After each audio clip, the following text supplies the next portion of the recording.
Olá pessoal, tudo bem com vocês? Hoje nós vamos novamente falar sobre assuntos geotécnicos na nossa aula e o tema de hoje vai ser sobre compactação dos solos, certo? Antes de iniciar a nossa aula, não se esqueça de curtir, compartilhar esse vídeo para que mais pessoas consigam alcançar esse conteúdo e aumentar os seus conhecimentos. Como a nossa ementa da nossa aula de hoje sobre este tema, eu iria abordar inicialmente sobre a introdução, seguido de uma análise da compactação para diferentes níveis de umidade, certo? Seguido de uma abordagem sobre os tipos de energia de compactação, isto é, a compactação na energia normal, proto-normal, intermediária e modificada.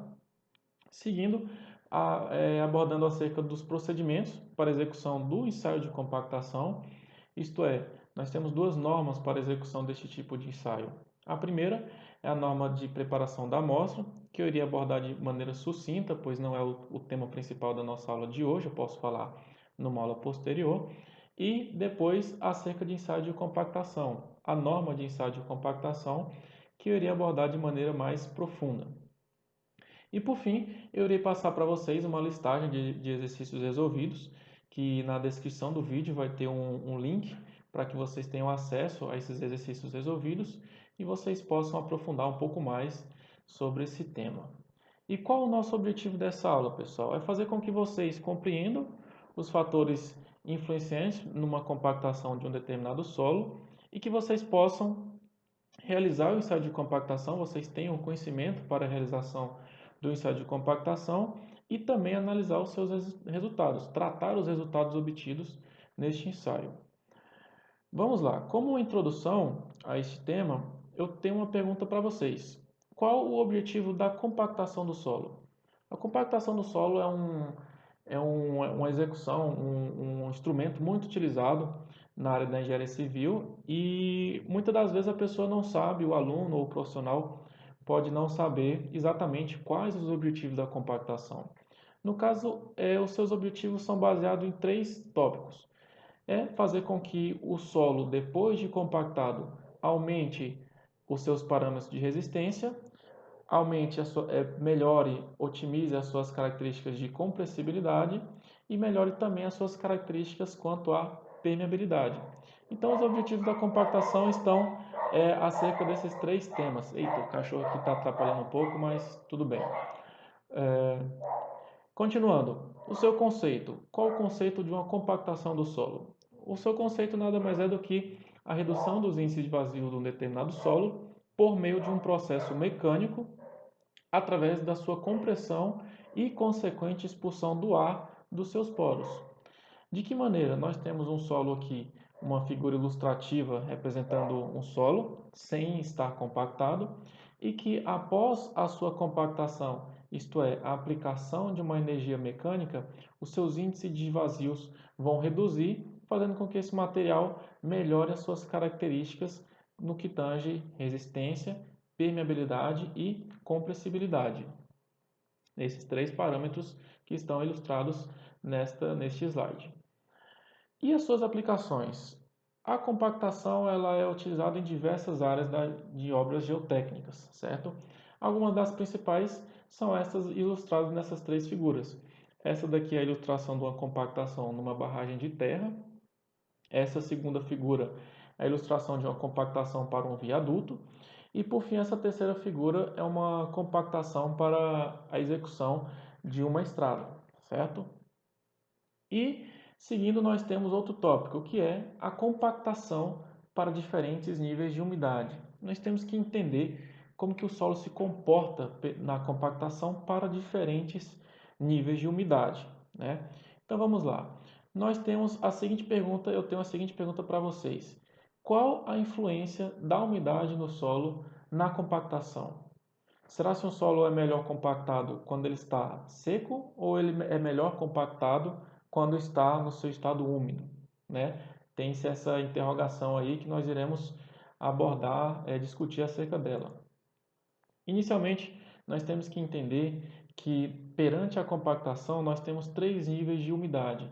Nós temos a umidade baixa, a umidade mediana e uma umidade elevada, em que cada um desses níveis de umidade nós temos diferentes comportamentos do solo perante a sua compactação.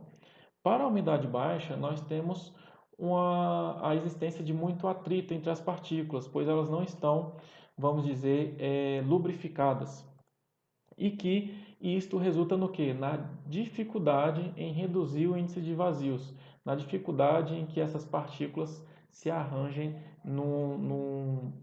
se modifiquem para um arranjo mais compacto, certo? No caso da umidade mediana, nós temos, neste caso, a lubrificação das partículas. E essa lubrificação ocasiona no arranjo mais compacto do solo, pois essa lubrificação vai facilitar a compactação desse solo, fazendo com que ele tenha um arranjo o mais compacto possível. E por fim, nós temos a umidade, a compactação com umidade elevada. Neste caso, o ar fica ocluso. O que isso quer dizer? Ele fica envolto por água. Nós temos partículas de ar, nós temos ar dentro desse solo, em que ele é envolto por água e dificulta a sua expulsão, certo? E que, nesse caso, nós temos um solo característico chamado de solo borrachudo. O que isso quer dizer? Quer dizer que no momento da compactação, com uma umidade elevada, esse solo se comprime e após a retirada dessa energia de compactação, ele se expande, como se fosse um solo borrachudo, em que ele comprime e expande sucessivamente após a sua compactação.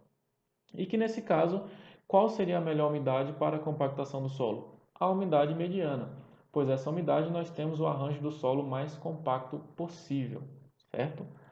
Continuando, nós temos o formato da curva. Como é que é o formato da curva numa compactação do solo? Nós temos esse formato, um formato em parábola, em que nós temos dois ramos. O ramo seco para baixas umidades, certo?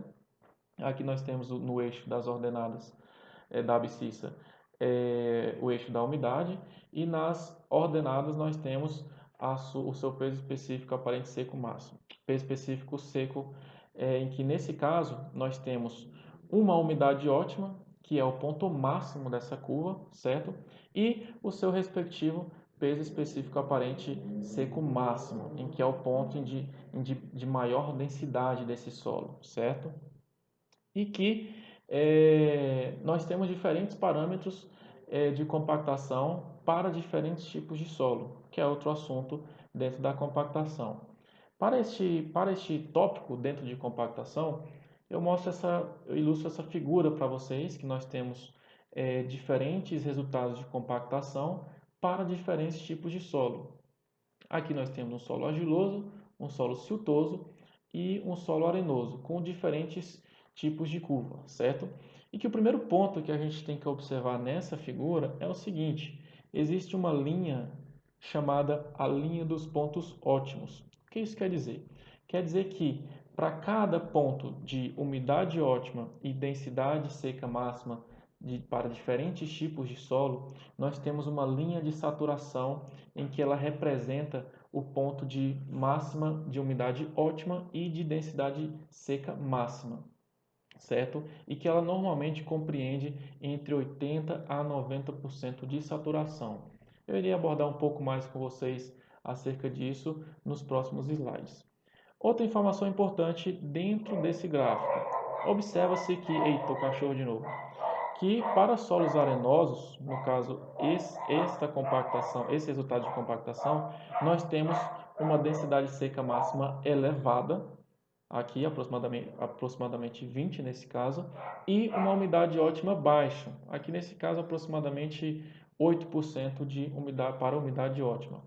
Em segundo plano, nós temos que em contrapartida, nós temos que o solo argiloso, ele por sua vez apresenta uma densidade seca máxima baixa, nesse caso aqui aproximadamente 15,5 mais ou menos, e uma umidade ótima bem elevada em comparação com o solo arenoso, nesse caso aqui aproximadamente 28 e 27% de umidade, certo? E que nós temos a determinação da reta da linha dos pontos ótimos, como eu abordei para vocês anteriormente, e também para uma saturação, uma consideração da saturação desse solo em 100%, que é essa linha aqui representada. E como é que a gente obtém essa linha dos pontos ótimos?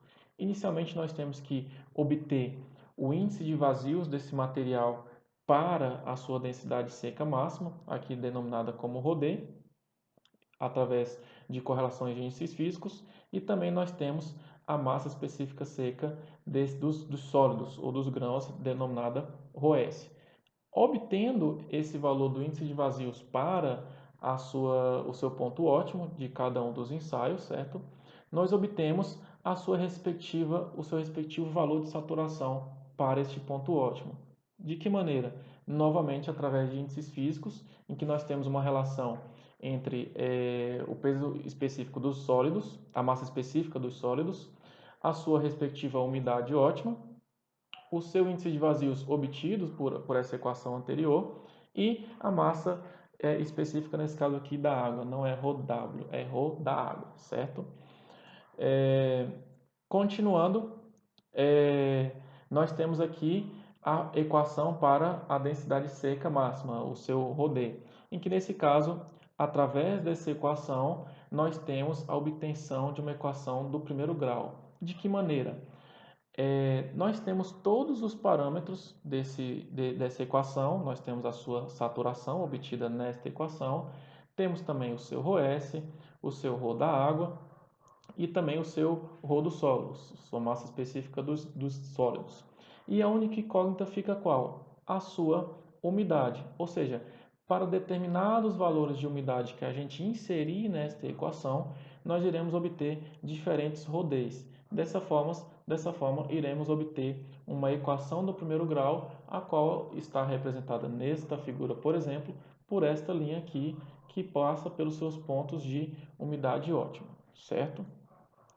E aí, nós temos também a obtenção da sua equação do primeiro grau, da sua reta da equação do primeiro grau para o S em 100%, representada por essa linha aqui, em que nós fazemos o mesmo procedimento, contudo, a saturação não é a saturação do ponto ótimo, e sim a saturação como sendo 100%, ok? Continuando, nós temos agora algumas abordagens interessantes sobre as energias de compactação.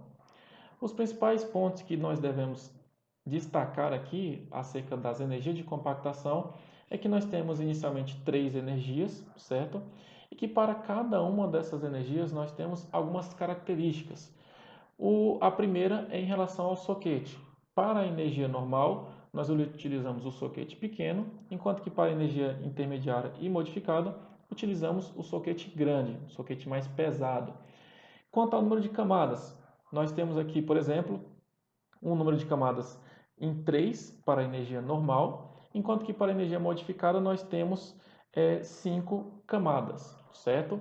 E para a intermediária, novamente, temos também 3 camadas. Temos também a diferenciação dos números de golpes para cada uma dessas camadas, a depender do tipo de energia. Por exemplo, se eu tenho uma energia normal aplicada em 3 camadas, em cada uma dessas camadas eu irei compactar com 26 golpes, certo? E nós temos 2 tipos de cilindro, o cilindro pequeno, como eu falei anteriormente, e o cilindro grande, certo? Em que nós temos aqui, por exemplo, também a respectiva altura do disco para cada um dos tipos de ensaio, tá ok? Continuando, acerca das energias de compactação, como se comporta, como são os resultados para diferentes tipos de compactação? Em linhas gerais, quanto maior a energia de compactação, nós temos aqui energia normal, intermediário e modificado, quanto maior a energia de compactação, maior vai ser o seu peso, a sua densidade seca máxima e menor vai ser a sua umidade ótima. O que isso quer dizer? Quer dizer que a curva vai se deslocar para a esquerda e para cima. Como demonstrado aqui, nós temos a energia normal aqui nesse ponto e por fim nós temos a energia modificada deslocada para a esquerda e para cima, certo? E que cada energia utilizada nos ensaios, ela vai corresponder ao quê?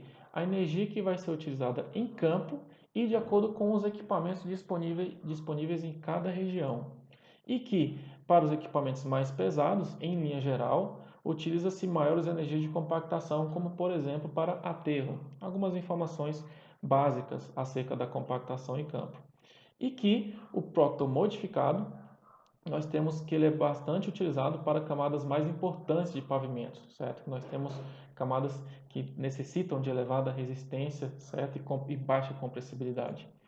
E por fim, nós temos o prócto intermediário para camadas intermediárias dos pavimentos, camadas que não necessitam de características muito elevadas acerca de resistência, compressão e permeabilidade. Quanto à quantidade de material executado para cada um dos tipos dos ensaios, nós temos algumas informações aqui em que nós temos dois tipos de compactação: a compactação com reuso do solo e a compactação sem reuso do solo. E algumas informações, como por exemplo, para o material com reuso, nós temos a utilização ou do cilindro pequeno ou do grande. Isso vai depender da quantidade de material que passa nas peneiras de 4,8 e de 19,1 para o caso da compactação com reuso. Por exemplo, se a amostra passar integralmente na peneira de 4,8 mm, podemos utilizar tanto o cilindro pequeno quanto o cilindro grande, em que a quantidade de amostra utilizada em cada um desses ensaios vai ser de 3 para o cilindro pequeno e de 7 para o cilindro grande, certo? Enquanto que no caso da compactação sem o reuso do material, o que isso quer dizer? Para cada compactação, para cada ponto, que são 5, nós teremos um novo material compactado. Isso quer dizer o quê? Que iremos necessitar de mais material. Como a gente utilizou apenas 3 kg, por exemplo, para o cilindro pequeno na compactação com reuso, na compactação sem reuso, a gente tem que ter 5 vezes mais a quantidade desse material, porque devemos ter 5 pontos de umidade diferentes. Nesse caso, a gente multiplica 3 vezes 5, que obtemos aqui, por exemplo, 15 para o cilindro pequeno, e no cilindro grande, 7 vezes 5, obtemos 35, certo?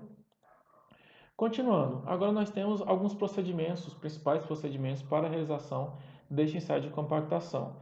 Nós temos a preparação da amostra, que eu não iria abordar nessa aula, eu iria abordar numa aula seguinte, para a nossa aula não ficar muito longa. E eu iria abordar mais especificamente acerca do ensaio de compactação, que é a NBR 7182. Primeiramente, acerca dos equipamentos e acessórios. Nós temos alguns acessórios aqui importantes, os principais, que são o quê? Uma estufa para manter a temperatura entre 105 e 110 graus, representada por essa figura. Temos aqui também cápsulas para medir a sua umidade, aqui por exemplo. Temos o cilindro e o soquete. Aqui nós temos cilindro pequeno, cilindro grande, o soquete pequeno, o soquete grande aqui também, o extrator de amostra, que é esse aqui, por exemplo, facas, espátulas metálicas, água destilada e seringa de borracha, certo? Esses são os materiais para utilização, para realização do ensaio de compactação. E quanto aos tipos de realização desse ensaio, como eu falei, nós temos a realização da compactação com reuso e sem reuso. Eu iria abordar um pouco sobre alguns deles. Primeiramente, nós temos com reuso do solo e secagem na umidade higroscópica. Lembrando que todos esses procedimentos, pessoal, estão descritos na norma NBR 7182. Qualquer dúvida, depois dessa aula, só baixar a NBR 7182, certo? Eu irei, inclusive, deixar ela disponibilizada neste link que eu irei passar para vocês, além dos exercícios resolvidos. Então, vamos lá. Na compactação com reuso do solo e secagem na umidade higroscópica, ao ar livre, isso quer dizer, nós temos inicialmente, numa bandeja metálica, a gente adiciona água destilada para obter uma umidade em torno de 5% abaixo da umidade ótima. O que isso quer dizer em linhas gerais? A gente insere aproximadamente de 2 a 6% de 3.000 gramas. 3.000 gramas é o que? Quantidade de material para a realização da compactação com o reuso do solo, certo? Isso corresponde a de 60 a 180 gramas em média. Alguns podem necessitar de mais, outros de menos. Depois disso, mistura-se esse solo com água adicionada para quê? Para que a mistura se torne homogênea, certo? Nós temos aqui uma ilustração de os meus alunos realizando essa etapa de compactação, que é a adição de água e a homogeneização desse material, seguindo do procedimento de compactação propriamente dito, tendo atenção na energia utilizada e também no soquete utilizado, além do número de golpes para cada uma das camadas.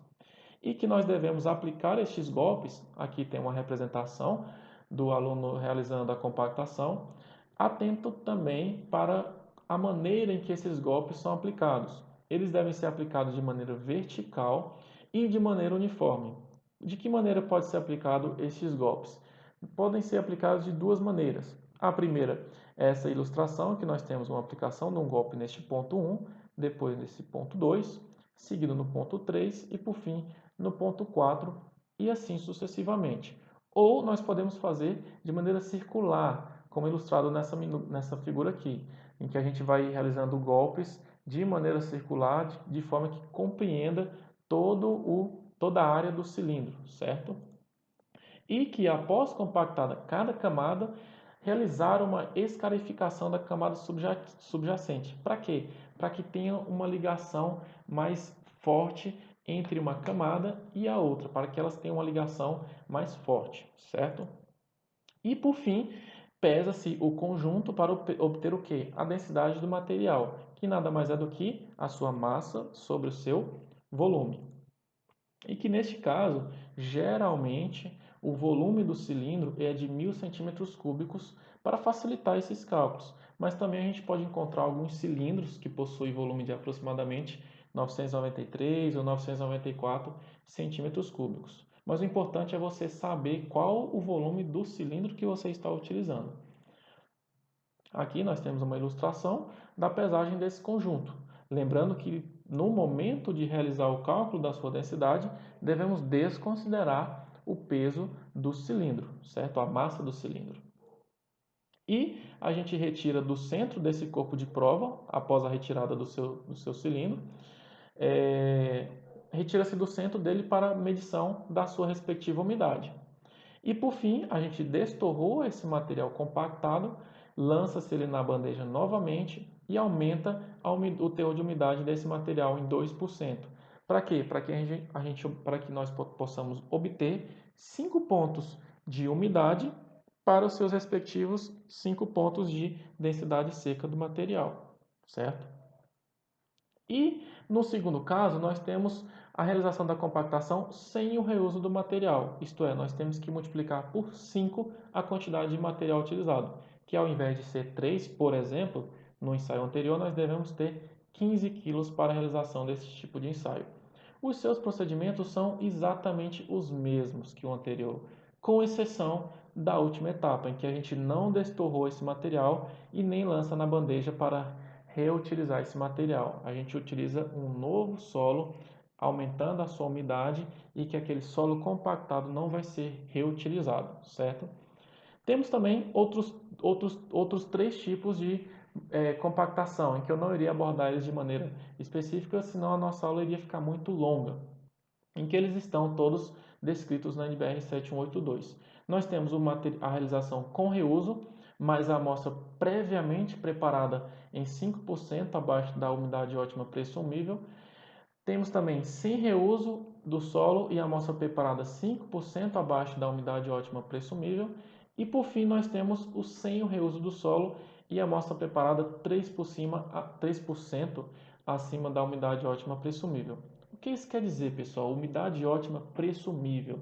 Quer dizer que no momento de preparação da amostra, o operador, o técnico, o engenheiro ou você, aluno, no momento de realizar essa compactação, tem que ter uma certa sensibilidade com esse solo para ter uma ideia de qual é a sua umidade ótima presumível, para que consiga alcançar uma umidade entre 5%, aproximadamente 5% abaixo da umidade ótima, ou acima 3% da umidade ótima presumível. Por conta disto, estes 3 tipos de ensaio são menos utilizados, são menos realizados do que os 2 anteriores citados, certo? Continuando, acerca dos resultados dos ensaios, nós temos os seguintes resultados. Inicialmente a gente obtém a massa específica aparente, que é o ρ do material, que nada mais é do que a sua massa sobre o seu volume, certo? Em alguns casos utiliza-se o gama, que nesse caso em vez de ser a massa do material, é o peso, certo? Temos também a obtenção da umidade do material, um cálculo já conhecido por vocês, eu acredito, que nada mais é do que a massa da água dividido pela massa dos sólidos, vezes 100, seguido da obtenção da massa específica seca desse material, que é obtido depois da obtenção da massa específica aparente e da sua umidade, que é através dessa equação de índices físicos, em que nós temos o ρ, aqui já obtido, e aqui a sua respectiva umidade. Assim, nós obtemos uma massa específica seca para uma respectiva umidade. E, depois disso, a gente obtém os índices de vazios desse material, no caso, por exemplo, para o ponto ótimo, que nós temos o ρD, no caso o ρD máximo desse material, e a massa específica dos grãos, dos sólidos, também podem ser citados a depender da bibliografia. E, por fim, nós temos a obtenção do grau de saturação, em que nesse caso nós utilizamos o ρD, a umidade ótima desse material e o índice de vazios do ponto de umidade ótima, além do ρ da água e do ρ dos sólidos, dos grãos, tá ok? E depois disso, a gente obtém as duas curvas de saturação, como eu citei no começo da nossa aula. A curva de saturação dos pontos ótimos, o que isso quer dizer? A gente vai utilizar essa equação em que, nesse caso, em primeira instância, utilizamos a saturação no ponto ótimo, que varia ali entre 80% a 90%, certo? E também a curva de saturação para 100% de saturação, que nesse caso a gente utiliza agora no grau de saturação como 100%, em que, lembrando, a única incógnita nesse caso, nessa equação do primeiro grau, vai ser a umidade, que dessa forma, para cada umidade, a gente vai obter um ρD diferente, certo? E que nós teremos, para obtenção da curva, pares de umidade e de massa específica seca, que é aqui. Nós temos uma umidade e a sua respectiva massa específica seca, certo? E, após isso, a gente obtém a curva de compactação após obter 5 pares de umidade e massa específica seca. Para o quê? Para obter a massa específica seca máxima, o seu ρD máximo, e a sua umidade ótima, que é o próximo passo. E depois disso, a gente obtém as curvas de saturação, como eu expliquei no passo 6 aqui, utilizando esta fórmula do ρD. E agora eu vou mostrar para vocês um exemplo prático bem rápido para vocês entenderem um pouco como se comporta, como são os resultados do ensaio de compactação, que nós temos aqui alguns dados de um ensaio de compactação já realizado. Inicialmente nós temos o gráfico de umidade versus densidade do material e que nós temos 5 pontos de umidade e massa específica aparente seca do material. Nós temos 1, 2, 3, 4, 5, 6. Nesse caso, temos 6 pontos e que após a obtenção de cada um desses pontos, que são pares de umidade e de densidade, obtemos a curva de compactação, certo? E como obtemos cada um desses pontos? Vamos lá.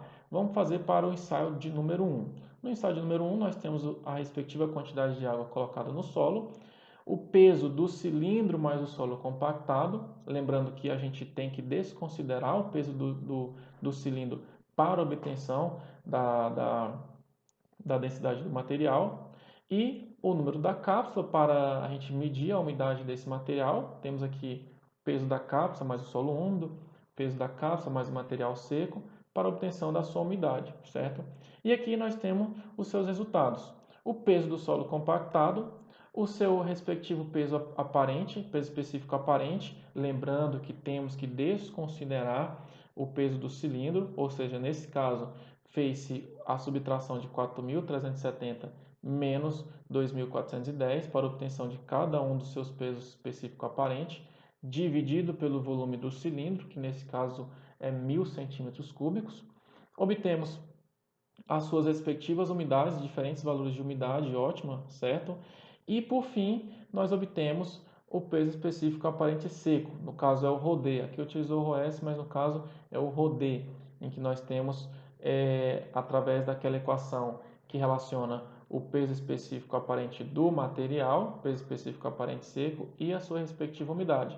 Depois disso, nós obtemos um par de peso específico aparente. Nesse primeiro ponto aqui, nós temos aproximadamente 1,8 aqui, e a sua respectiva umidade de 8,92. Esse procedimento é repetido para todos os outros ensaios e que após a obtenção da curva como completo, nós temos o ponto máximo dessa curva com a sua umidade ótima e a sua densidade seca máxima. Tá ok, pessoal? Então a nossa aula de hoje foi isso. Eu vou deixar na descrição desse vídeo uma lista de atividades, de exercícios resolvidos sobre essa aula e as duas normas acerca de compactação, a norma de preparação da amostra e a norma propriamente dita do ensaio de compactação, tá ok? Então até a próxima aula e grande abraço!